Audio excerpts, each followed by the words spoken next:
Ini bagaimana kami nak tembus masuk ke dalam sebuah kawasan yang bukan sahaja dijaga oleh para mujahidin yang tidak takutkan mati, malah mengejar kematian, tetapi juga pada masa yang sama mereka ini dibantu oleh tentera-tentera Allah yang berpakaian serba putih yang turun daripada langit.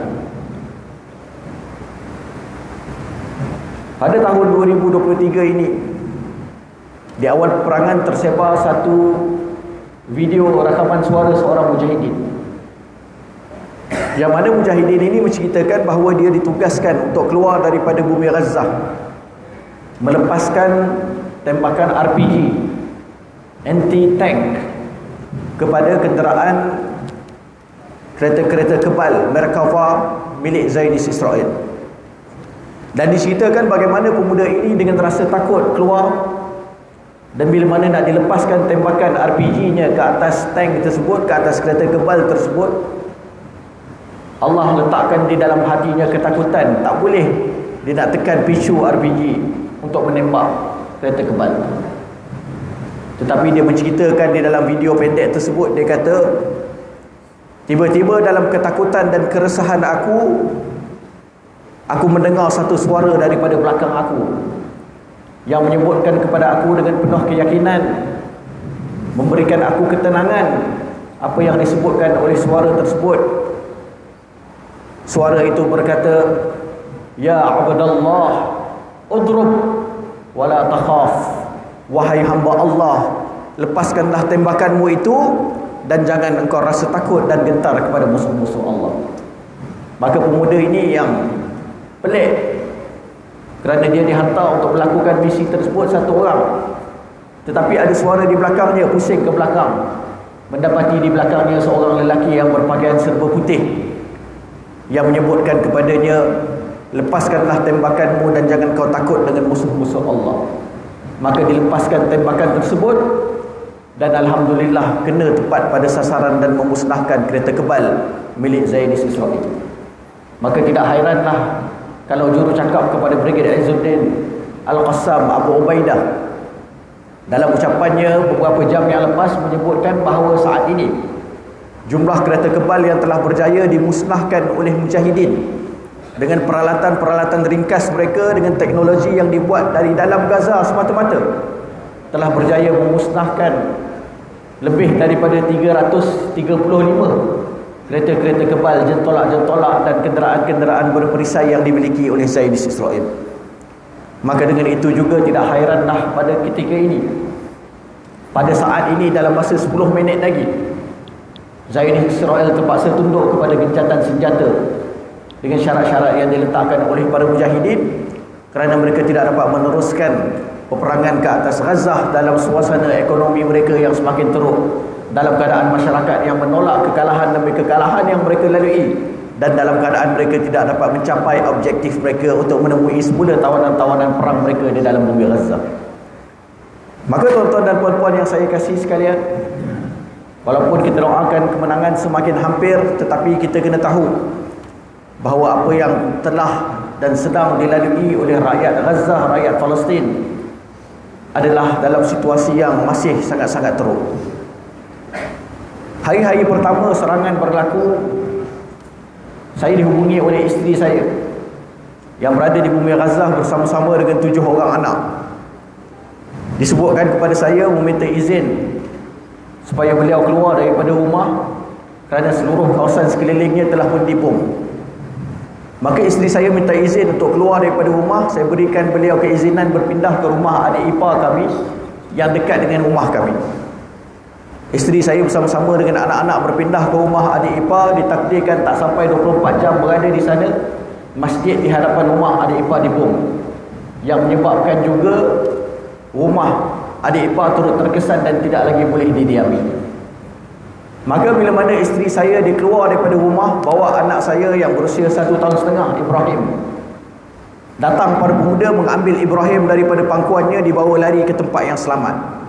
Maka isteri saya memimpin anak saya yang lagi 2 orang yang masih kecil, Haura yang berusia 5 tahun, Qamar yang berusia 4 tahun, dibawa keluar daripada rumah tersebut dan mereka dibentangkan dengan satu pemandangan yang tak sepatutnya dilihat oleh anak-anak kecil, malah oleh orang-orang dewasa.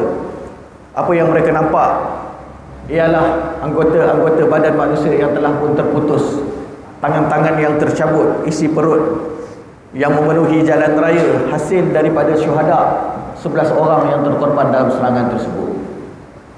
Berpindah lagi ke tempat lain, beberapa hari selepasnya datang arahan daripada Zionis Israel untuk seluruh penduduk yang berada di sebelah utara Gaza dan juga di sebelah bandar Gaza meninggalkan kawasan-kawasan tersebut. Jumlah mereka seramai 1.1 juta orang diarahkan untuk berpindah. Maka ketika itu isteri saya sekali lagi berhubung dengan saya. Beliau memohon kebenaran menggunakan kenderaan kami di Gaza untuk berpindah ke kawasan Gaza Tengah. Dan ketika itu tuan-tuan dan puan-puan, saya marah kepada isteri saya. Saya sebut kepada isteri saya, wahai isteriku, datuk engkau adalah seorang asyahid, syahid menentang British dan menentang Zionis Israel. Suamimu adalah seorang asyahid, seorang komander Brigade Izzuddin Al-Qassam yang nak buat operasi masuk ke dalam tanah haram Israel pada tahun 2008, juga dibunuh, mati syahid oleh Zionis Israel. Adik engkau seorang anggota Brigade Izzuddin Al-Qassam syahid ketika mana sedang berjaga di sepanjang sempadan pada tahun 2014. Bagaimana engkau nak meninggalkan rumah-rumah kita, tanah-tanah kita, kawasan-kawasan yang kalian duduki, untuk membiarkan ia kosong dalam keadaan Zionis Israel sedang cuba masuk dan menakluki kawasan-kawasan tersebut? Bagaimana engkau nak membiarkan berlaku sekali lagi Nakbah 2.0 dalam keadaan kita masih lagi bernyawa? Maka saya sebutkan kepada isteri saya haramkan engkau untuk gunakan kenderaan kita untuk kau berpindah ke tempat lain yang lebih selamat. Isteri saya senyap. Esok dia membalas mesej yang saya hantar. Disebutkan, wahai suamiku, semalam kami telah menghabiskan bacaan 30 juzuk Al-Quran, dan selepasnya kami berbincang. Allah telah mencampakkan ke dalam hati kami ketenangan. Kami tidak akan meninggalkan rumah-rumah ini walaupun ia dibom di atas kepala-kepala kami. Lalu saya bertanya kepada isteri saya, adakah engkau mahu aku balik ke bumi Gaza ketika ini? Isteri saya sebut, kalau kau balik ke bumi Gaza dalam keadaan tidak ada elektrik, tidak ada internet, maka kau tidak akan dapat melakukan apa-apa di bumi Gaza. Mungkin kau hanya dapat membantu kami mendapatkan sedikit makanan. Mungkin kau hanya dapat membantu kami untuk duduk di tempat yang mungkin sedikit selesa. Tetapi kau takkan dapat buat lebih daripada itu. Keutamaan engkau ialah untuk engkau berada di bumi Malaysia, jumpa dengan pencinta-pencinta Palestin yang ada di seluruh Malaysia, terangkan kepada mereka apa yang sedang berlaku ke atas saudara-saudara kita di bumi Palestin, kumpulkan sumbangan-sumbangan mereka dan doa-doa mereka. Maka ketika itu insya-Allah barulah engkau dapat membantu keseluruhan penduduk Palestin. Sedangkan kami, wahai suamiku, jangan bimbangkan kami, Allah akan menjaga kami. Ampunkan saja segala kesilapan-kesilapan kami yang lalu. InsyaAllah kalau tidak ada rezeki untuk kita bertemu lagi di dunia, mudah-mudahan kita dapat berkumpul di syurga. Kisah ini tuan-tuan dan puan-puan bukan kisah saya semata-mata. Kisah ini adalah kisah sama yang sedang melanda sahabat-sahabat saya yang berada di hadapan kalian saat ini. Saudara Syadi, saudara Ala, saudara Naim yang hadir bersama-sama dengan saya, mereka juga berdepan dengan situasi yang sama. Sahabat saya, saudara Syadi, ahli keluarganya, isteri, anak-anak, adik-beradik, ibu dan ayah ketika ini berlindung di sekolah-sekolah pelarian di sebelah utara Gaza. Rumah-rumah telah dibom, tidak boleh mereka kembali ke rumah mereka. Duduk berlindung di sekolah-sekolah pelarian dalam keadaan yang ada di sana ribuan orang, hampir mencecah 10,000 orang duduk di satu buah sekolah. Nak bagi makan kepada anak-anak, nak dapatkan beberapa keping roti, terpaksa beratur 5-6 jam sehari. Habis beratur untuk dapatkan roti, beratur lagi 5-6 jam untuk dapatkan sebotol air bersih untuk diberi minum kepada anak-anak mereka supaya tidak mati kehausan. Sahabat saya Ala yang berada di hadapan ini juga tengah berceramah pusing memberikan penerangan kepada rakyat Malaysia, dimaklumkan rumah sebelah rumah isterinya dibom oleh Zionis, dan dalam tempoh 1 jam tak ada maklumat anak-anaknya masih hidup ataupun tidak. Akhirnya alhamdulillah dimaklumkan anak-anaknya selamat dan isterinya juga selamat, dapat dikeluarkan daripada bawah runtuhan dalam keadaan cedera. Sahabat saya yang lebih daripada sahabat, Naim, seorang anak yatim, tidak berkorban semata-mata pada tahun 2023 ini, tetapi menghadiahkan ayahnya untuk perjuangan pada tahun 2008 lagi, bila mana ayahnya seorang komander Brigade Izzuddin Al-Qassam yang ketika itu sedang menyiapkan laluan masuk melalui terowong nak masuk ke dalam tanah haram Israel dan buat operasi di sana. Tidak berjaya sejak daripada tahun 2008, 2023 pada hari ini baru berjaya operasi tersebut. Ketika itu Naim 6 bulan terakhir ayahnya hidup, tak dapat berjumpa dengan ayahnya yang selalu sangat sibuk dengan perjuangan, sibuk dengan operasi, tak sempat nak balik berjumpa dengan anak-anak dan isteri. Walaupun jarak di antara tempat kerja dan tempat rumah mereka tinggal tak sampai setengah jam. Lalu hari terakhir dia balik ke rumah setelah 6 bulan berjumpa dengan Naim ini, disebutkan kepada Naim, "Wahai Naim, esok aku akan mati syahid." Siapa yang pernah ada perasaan dan pernah melalui pengalaman datang ayahnya setelah 6 bulan tak jumpa dengan anak, maklumkan, "Wahai anakku, esok aku akan mati syahid." Maka anak ini yang berusia 8 tahun ketika itu bangkit nak bagi tahu kepada ibunya apa yang dikhabarkan oleh ayah. Ayah dia menghalang, ayah dia kata, "Wahai Naim, berita ini untuk engkau sahaja. Kau duduk di sini dan jangan kau bagi tahu kepada sesiapa, melainkan setelah aku betul-betul mati syahid." Ayahnya kembali ke tempat operasi. Esoknya Naim pergi belajar berenang sebagaimana disuruh oleh ayahnya di lautan. Balik ke rumah, dipenuhi rumah dengan manusia. Masuk ke dalam rumah, didapati rupa-rupanya ayahnya betul-betul mati syahid. Lalu ditanya, "Di mana jasad ayahku? Aku nak ucapkan kepada ayahku, wahai ayahku, yang tak sempat aku kenal, yang tak sempat aku bermesra, yang tak sempat aku berkasih sayang. Selamat tinggal wahai ayahku. Di mana jasad ayahku? Aku nak cium dahinya, aku nak usap pipinya, aku nak pandang wajahnya buat kali yang terakhir." Maka ketika itu tuan-tuan dan puan-puan, pakciknya angkat satu beg plastik berwarna hitam. Disebutkan kepada Naim, "Tempat operasi ayah engkau telah dibom. Batang tubuh ayah engkau berkecai, tidak ada yang berbaki, melainkan sisa-sisa daging yang dapat kami kutip. Dan ini kami letakkan dalam beg plastik ini, kau ambil dan kau ucapkan kepadanya selamat tinggal." Maka Naim ambil beg plastik tersebut, melambai pergi ayahnya. Dan alhamdulillah sekarang sudah besar, sudah berusia 23 tahun. Sudah tamat pengajian di dalam bidang sains politik di Universiti Islam Gaza. Dan Naim ini adalah anak tiri sulung saya. Saya kenal tahun 2013 masa saya mula-mula sampai ke bumi Gaza, dan alhamdulillah berkenalan dengan beliau yang sedang menghafal Al-Quran di masjid, berkenalan dengan adik-beradik beliau, dan akhirnya tahun 2016 mengikat tali perkahwinan dengan ibu beliau yang sebelum berkahwin berpurdah. Selepas kami berkahwin baru saya melihat wajahnya, dan alhamdulillah dapat 1 orang isteri dengan 5 orang anak. Kata buy one get 5 free. Alhamdulillah. Dan Naim ini tahun 2014 mula kehilangan seorang pakcik, anggota Brigade Izzuddin Al-Qassam yang mati syahid. Tahun 2023 ini 3 minggu yang lepas, rumah makcik dia sebelah ayah dibom. 2 orang makcik mati syahid bersama dengan suami-suami mereka, bersama dengan 10 orang anak mati syahid sekaligus. 3 hari lepas kami berada di Terengganu berceramah. Sepatutnya Naim bacakan doa, tiba-tiba Naim keluar daripada masjid dalam keadaan tergesa-gesa. Saya suruh kawan-kawan dia cari di mana Naim pergi, tak jumpa. Habis program kami keluar dan jumpa Naim duduk di satu sudut seorang diri. Air mata dia mengalir perlahan. Rupa-rupanya budak ni sedang menangis. Saya tanya dia, "Kenapa kau menangis?"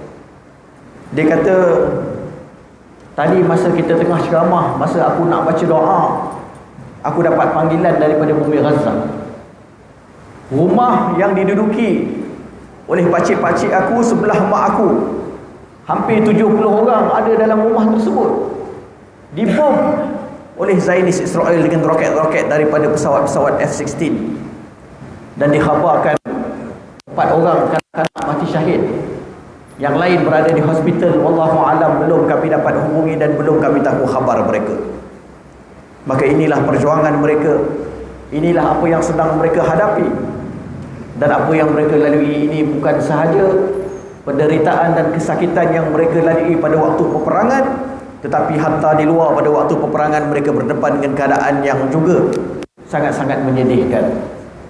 Dalam keadaan Gaza yang satu hari hanya ada 8 jam maksimum elektrik, dalam keadaan ada bekalan ubat-ubatan yang baik sehingga anak-anak mereka mati di hadapan mata kerana tak dapat untuk dirawat, dalam keadaan sempadan-sempadan ditutup, ekonomi tidak dapat berjalan, pemuda-pemuda mencecah usia lebih 35 tahun tidak dapat mendirikan rumah tangga dan sebagainya.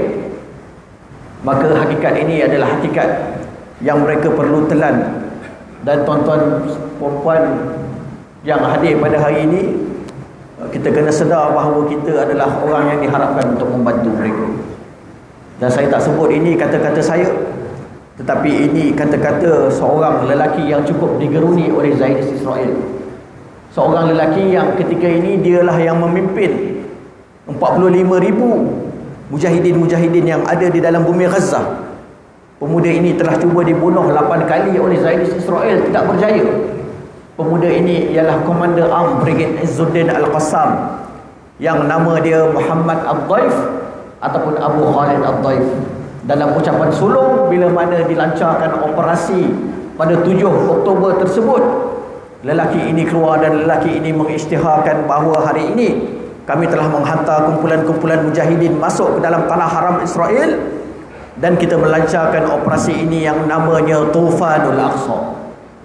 Dan di penghujung ucapannya, tuan-tuan dan puan-puan, apa yang disebutkan oleh Abu Khalid Ad-Daif ini, dia kata, kita tak akan berjaya untuk mencapai kemenangan, kita tak akan berjaya untuk membebaskan Al-Aqsa, kita tak akan berjaya untuk mempertahankan Gaza, melainkan bila mana kita mendapat sokongan daripada seluruh umat Islam. Tetapi tuan-tuan dan puan-puan, dia tidak berhenti setakat itu, tetapi dia menyebutkan selain daripada bantuan am yang kita perlukan daripada seluruh umat Islam, ni ada beberapa buah negara yang mujahidin harapkan akan menjadi tulang belakang yang paling kuat kepada perjuangan mujahidin. Dan tak banyak nama negara yang disebutkan dalam ucapan Abu Khalid Ad-Daif itu, tuan-tuan dan puan-puan. Tetapi kita perlu berbangga kerana salah sebuah negara namanya yang disebutkan ialah nama Malaysia yang kita kasihi. Justru tuan-tuan dan puan-puan, hari ini mungkin pertemuan kita singkat, tetapi mudah-mudahan ada suntikan semangat yang sampai kepada jiwa-jiwa kalian. Kalau ada rezeki dan peluang selepas solat Jumaat, insya-Allah kena ada bacaan doa daripada anak Komander Brigade Izzuddin Al-Qassam, iaitu Naim Mushtahar. Kita lancarkan juga tabung-tabung sumbangan kita. Mudah-mudahan dalam tempoh 4 hari kami berada di bumi Kedah dalam program yang sangat-sangat padat ini, kita dapat membawa gelombang baru sumbangan kepada bumi Palestin daripada jiwa orang-orang Kedah yang sudah cukup lama terbina dengan tarbiyah kecintaan kepada perjuangan dan pengorbanan, insya-Allah. Aku liqauli hadza wa astaghfirullahal azim li wa lakum. Wassalamualaikum warahmatullahi wabarakatuh. Waalaikumsalam warahmatullahi wabarakatuh. Okey, terus pada info Jumaat hari ini sebelum solat Jumaat. Okey, untuk info hari ini saya nak maklumkan tentang kutipan yang kita buat berlepas sebenar program himpunan solidariti untuk memplastik Jumaat 17 Ramadan. Alhamdulillah, saya ucapkan terima kasih yang banyak. Kita berjaya mengumpulkan daripada tuan-tuan dan puan-puan hadirin yang hadir pada program hari itu sebanyak RM4,710.70. Alhamdulillah, kita akan sumbangkan terus kepada Ustaz Nazir kita insyaAllah untuk program besok pagi. Besok pagi kita ada satu program terakhir, program besar-besaran lah. Kita harapkan tuan-tuan, puan-puan yang ada kat rumah, anak-anak remaja, anak-anak belia menghadirkan diri ke Dataran Kulit. Satu program yang kita buat secara besar-besaran melibatkan 20 buah masjid di Kawasan Kulit. Kita selaras semuanya kita harapkan luar-luarkan lagi benda ni supaya kehadiran kita ke Dataran Kulit pagi esok 9, 8.30 hingga 11.30 pagi insya-Allah. Tolong hadir ramai-ramai. Sebenarnya program kita hari ini kita nak lancarkan sekali lagi seperti yang kita maklumkan. Kita buat kutipan setiap Jumaat dan tiap Jumaat. Hari ini Jumaat yang terakhir. Sekali lagi tuan insya-Allah selepas ini kita akan gerakkan tabung sebelah kanan, kita akan bagikan semua sumbangan-sumbangan kita ni sebahagiannya kita akan bagi kepada masjid dan yang lainnya kita akan bagi kepada